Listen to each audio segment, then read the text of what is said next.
Здравствуйте, с вами вновь Лариса Левинская, и сегодня рекомендация к прочтению. Книга «Договориться можно обо всем. Как достигать максимума в переговорах». Автор – американский профессор Гэвин Кеннеди. Гэвин Кеннеди написал 11 книг по тематике ведения переговоров, является автором разработанной им теории ведения переговоров. Книга по-своему уникальна. Она состоит из отдельных глав. В каждой главе идут тесты, идет перечень вопросов, 3-4 вопроса, разные варианты ответа, и по прочтению главы приводится конкретный пример и разбираются ваши ответы, и, соответственно, вы относите себя к интересной категории. А Гэвин Кеннеди выделяет в переговорах 4 типа личности: овцы, ослы, лисы и совы. Довольно интересно читать, масса примеров из его личной практики.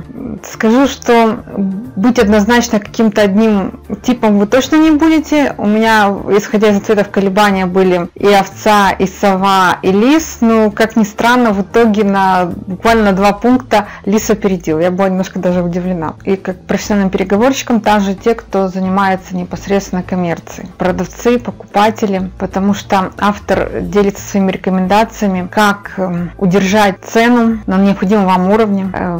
Одним из первых моментов, который мне запомнился в этой книге, это был его наглядный пример о том, какая самая большая подлость может быть совершена вами по отношению к продавцу. Это, я вам скажу, это не жалобы на его непосредственному начальнику, на продавца, не унижение, оскорбление или ваш уход даже, а это ваше согласие с первоначальной ценой, которую он предложил, с первым же его условием. Потому что у продавца потом будет преследовать мысль, а может быть, надо было предложить более высокую цену. То есть нужны необходимые переговоры в процессе продажи в том числе. Но самый главный вывод, который я для себя сделала благодаря этой книге, это был закон Юкона. Я не буду рассказывать подробно историю формирования этого закона, но скажу, что если одна сторона переговора идет на уступки, необходимо, чтобы после первой же уступки противоположная сторона переговора, соответственно, тоже проявила какие-то уступки. Иначе, если это уступки будут только односторонние, вы показываете свою слабость,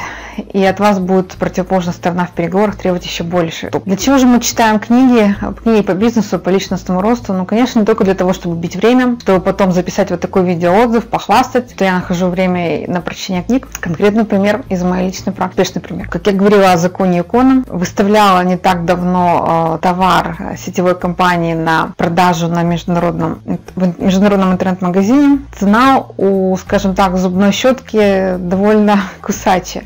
Более 8 евро. Я выставила на продажу и получила уведомление от модератора, что мы сделку отклонили, потому что слишком высокая цена, надо снизиться, как можно дешевле продавать. В другой раз, возможно, я бы как-то подумала, призадумалась, но после прочтения этой книги я нашла возможным, сделала скриншот с официального сайта компании, подтверждающий, что для Европы цена действительно на эту щетку составляет больше 8 евро. Написала, почему эта щетка стоит 8 евро, она принципиально отличается от других щеток из магазина по составу, по конструкции щетинок. А также для большей убедительности привела скриншот переписки с заинтересованным покупателем, который ждет этой сделки, и цена 8 евро его вполне устраивает. Знаете, и сделку я отстояла. Я привела весомые аргументы, и модераторы мне одобрили эту сделку на продажу по той цене, которую я предложила. Поэтому читайте умные книги полезные, применяйте советы, рекомендации авторов на практике. Еще раз, книга называется «Договориться можно обо всем». Автор Гэвин Кови. Благодарю вас за внимание. Ставьте лайки, подписывайтесь на канал. С вами была Лариса Левинская. До скорой встречи.